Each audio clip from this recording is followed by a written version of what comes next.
In this presentation, we will continue on with our comprehensive problem working step 4 of the 4-step process, the final step of the closing process. For more accounting information and accounting courses, visit our website at accountinginstruction.info. What we've done so far is we've closed out revenue to the income summary, then expenses to the income summary, putting net income in the income summary, and then closing out the income summary to the capital accounts. In other words, the income summary, you can see, is part of our first 3 journal entries. Increasing by the revenue, decreasing by the expenses, leaving net income, then we moved net income to its respective capital accounts.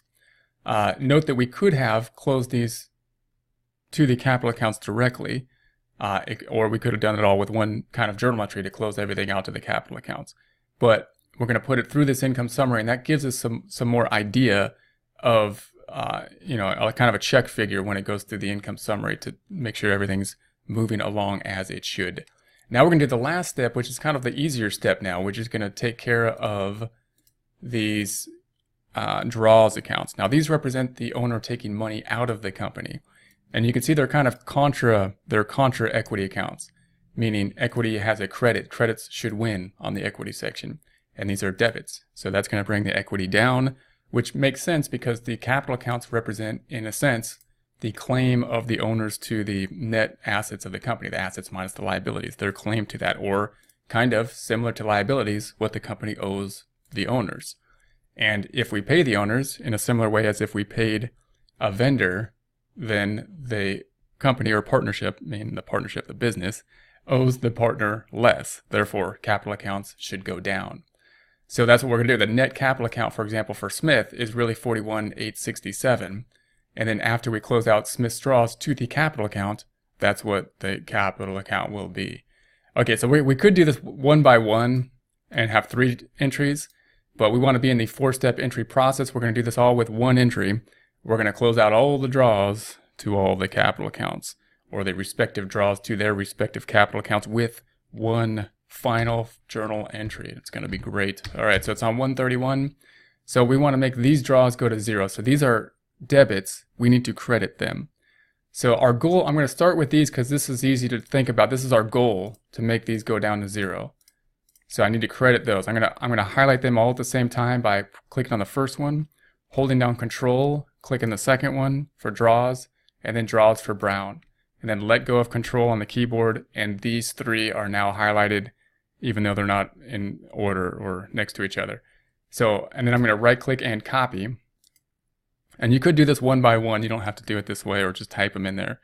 Now I want to put these on the bottom. So I'm going to skip 3 cells because I happen to know that there's going to be 3 cells above it, which are the capital accounts. Now, if you put it in reverse order and you put the credits on top and the debits on bottom, because that's easier to think about, then that's fine. And I would do that, because I would rather think about how to build the thing than how to put debits on top first. And if I have to readjust it later, that's okay.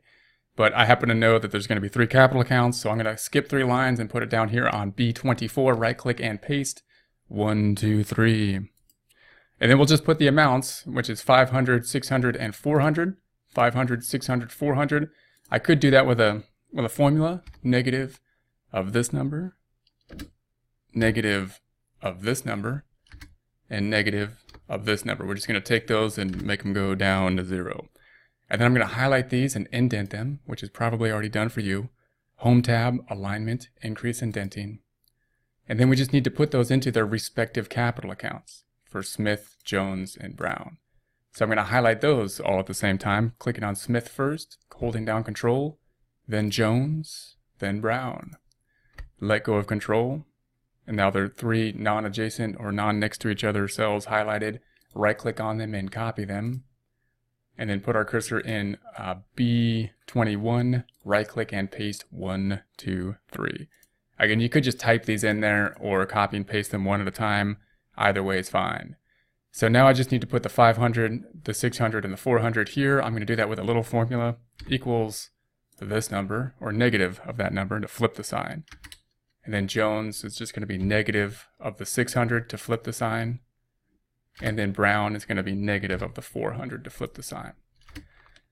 So it looks like a kind of a confusing journal entries because we have multiple capital accounts. And again, we could have done this one by one, meaning have one journal entry doing this, and then have one journal entry doing this, and have one doing this, if that would be easier for anybody to look at. If that would be easier to construct or easier to go back and understand what is happening, then that would be okay. I think this is, non-complex enough to put it all in one, however. So we're going to go to the capital account for Smith. Here's Smith's capital account. Something's in it. Double-clicking on it, going to the end of it, and saying plus, point to that 500. It's going to bring the capital account down by the 500 because we drew money out, and therefore the partnership owes less to Smith. Then we'll go to the capital account for Jones. This capital account's going to go down to, we're going to go to the end of it, plus, point to Jones is 600, bringing the balance down. And then we're going to go to Brown. So here's Brown, something's in the middle account, double click on it, go to the end of it, plus, pointing to the 400, bringing it down.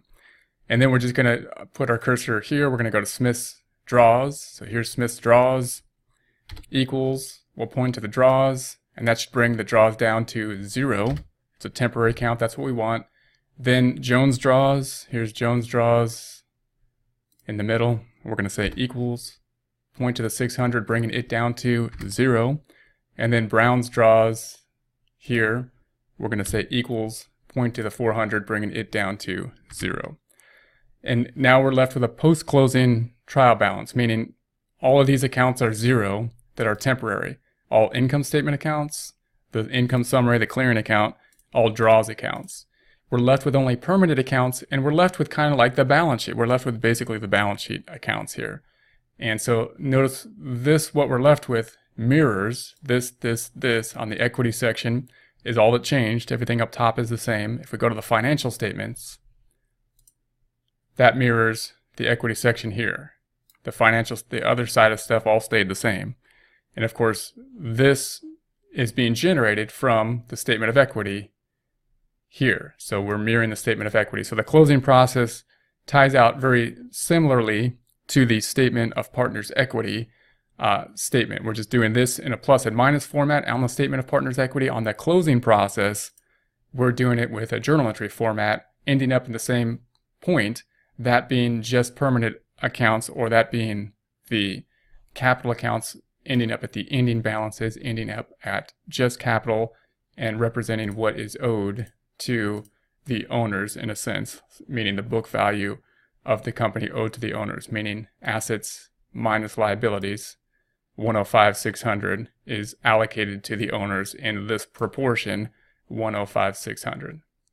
For more accounting information and accounting courses, visit our website at accountinginstruction.info.